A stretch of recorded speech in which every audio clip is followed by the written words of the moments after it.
Hey guys, how you doing? This is Good Vibes RC here, and I just wanted to make a quick video for you. It's going to be about the Losi 8ight, the ready-to-run version, and I just wanted to give you guys a couple hints and tips on what I consider to be needed upgrades, especially if you plan on racing this. Now, now that I've been doing the hobby for as long as I have, or kind of dove head first into it, a ready-to-run platform is really hard to race with. I'm never going to race with this thing. That's not its goal.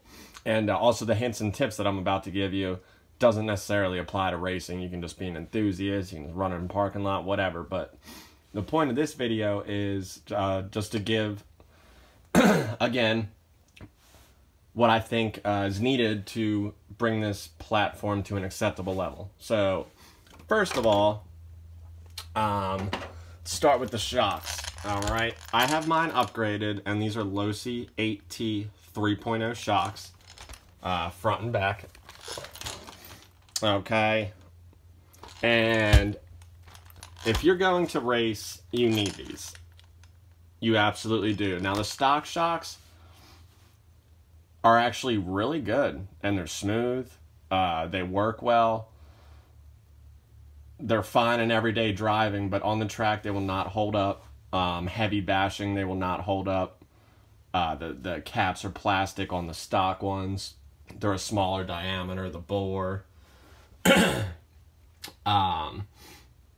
they're just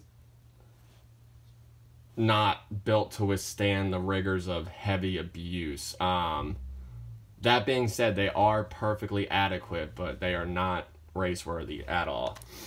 So, good upgrade you can do is to get the Losi 8ight 3.0 or the 4.0 shocks.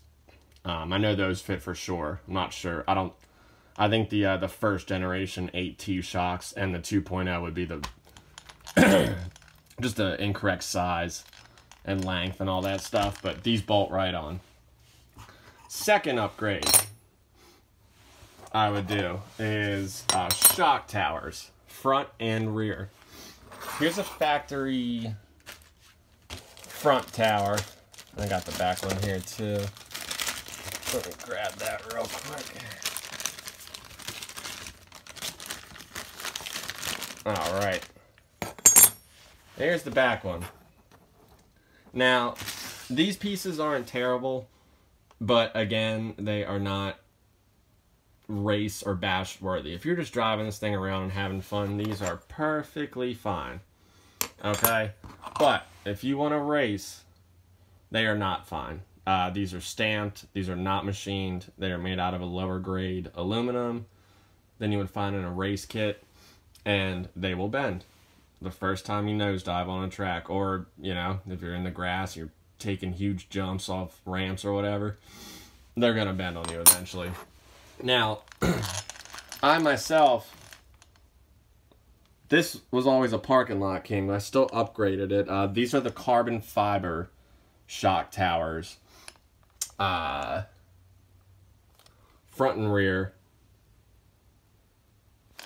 and I really like them. I think they're very nice looking, and looks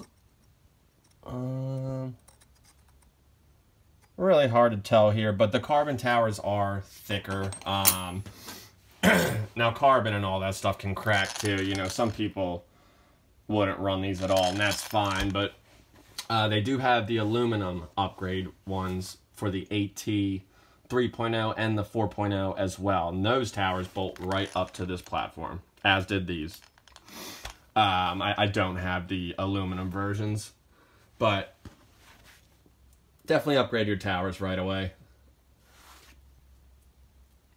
Definitely a worthwhile upgrade, and if you do plan on putting this thing through its paces, either the carbons or the aluminum, the aftermarket aluminums, which I don't have, will provide you with more durability.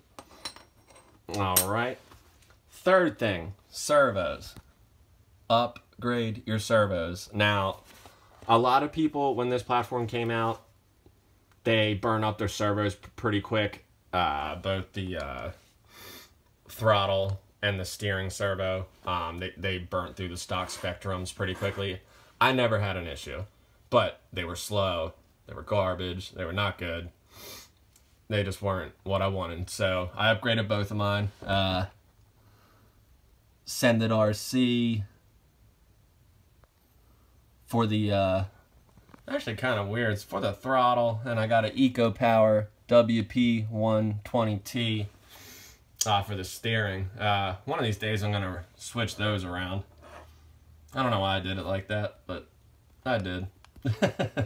But we'll switch that out, but definitely upgrade your servos. The stock servos are very underwhelming. They're not going to give you the performance that you want, the speed, the torque, and the precision that you are looking for.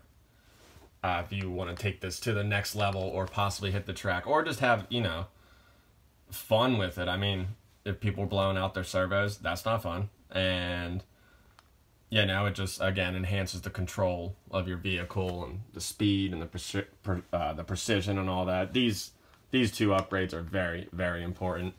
I also got rid of the stock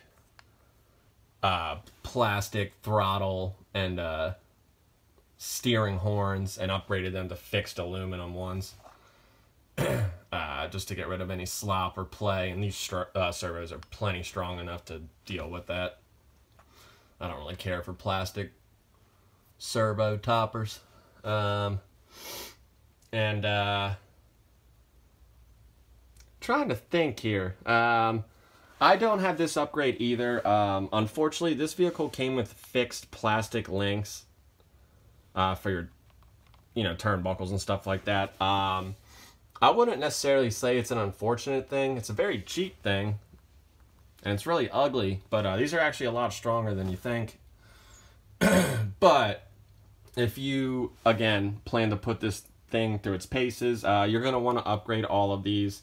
It's been a long time since I looked into it, but some different sizes you need. If you look at older Woogie Nitro videos, he can give you that, you can find that info on exactly what length you need for the turnbuckles. It was kind of like a mix between the 8T 3.0 and the 8T 4.0 parts to make it work and all that. The way I'm going to use this thing and have used this thing, I'm not going to replace these. If you do plan on keeping these, at least have a backup of these. But if you want to upgrade, I definitely would, and would argue that it's needed. The final thing I want to talk about is definitely upgrade your differentials. All right, in the front here, I have an 8T 4.0 diff, okay? And the case is going to hide all the guts and all that, but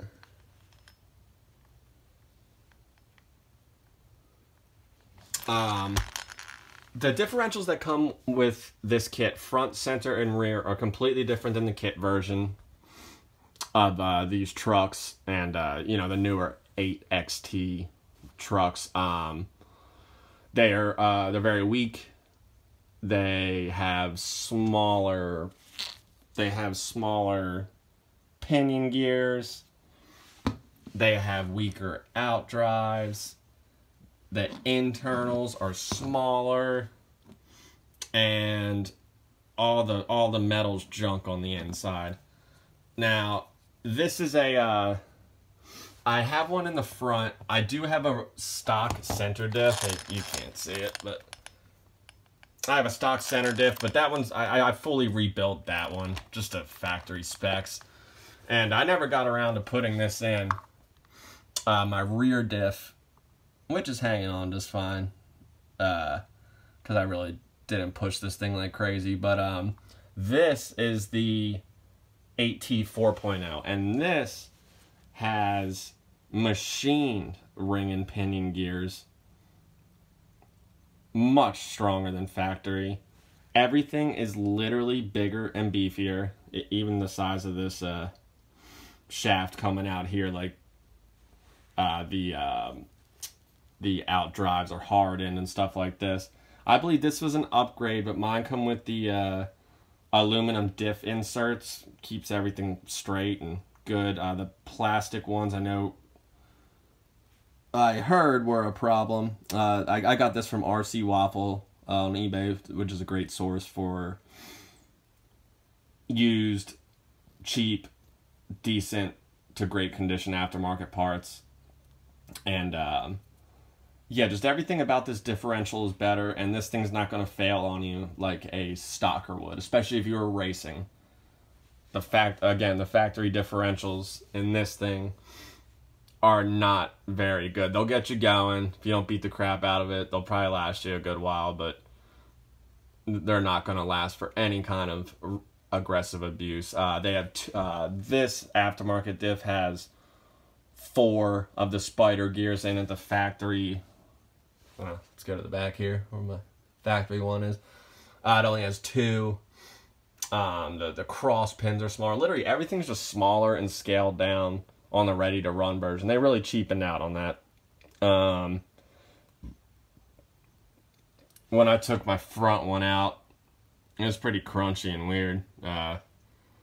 Wasn't that good. But literally everything about the kit version differentials, again, that's the AT and the 3.0 and the AT 4.0, are bigger, stronger, and much improved. Hardened steel, better gears, more gears in terms of the spider gears. Just everything about it. So if you can find these, get you them, install them, and you have a pretty bulletproof platform here. It'll never be kit quality because the kit has other differences in it. You know, for the chassis, for example, this chassis is perfectly adequate, but again, this is, you know, stamped aluminum chassis, whereas the kit version would have a nice 7075 T6 aluminum machined chassis. It would just be stronger. It'd be very expensive and almost pointless to make this thing into a kit. You might as well just buy a used race roller, 8T 3.0 or 4.0, and do that. But if you do want to put some money into the AT ready to runs, everything I just talked about, I believe, is the way to go. The shocks, again, differentials, front and rear shock tower, and turnbuckles, if you can find them and figure out the size, because I definitely forget the size, and I'm just really not interested in installing them on my kit personally. Also, one other little hint.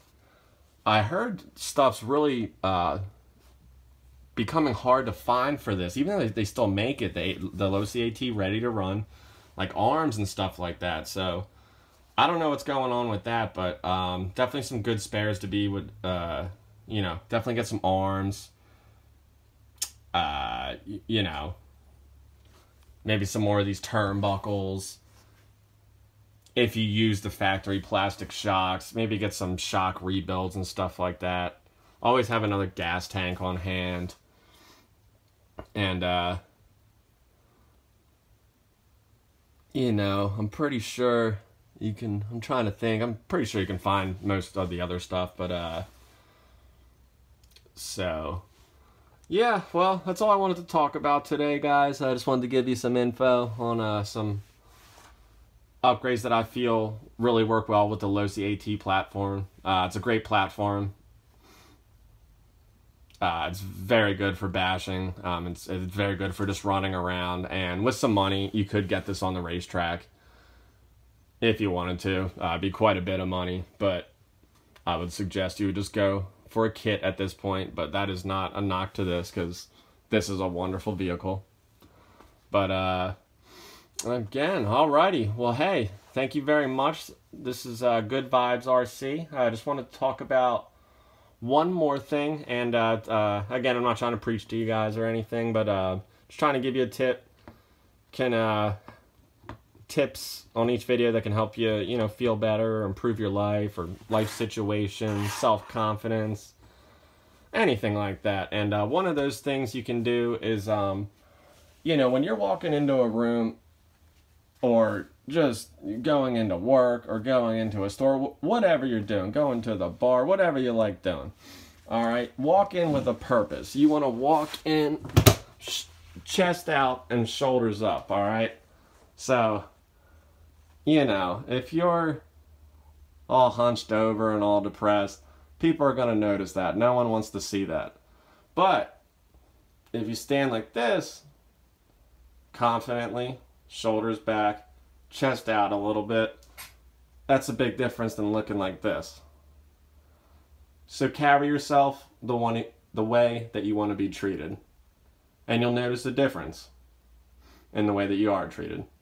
So thank you very much again, guys. This is Good Vibes RC, and I appreciate you tuning in. And everybody have a nice day.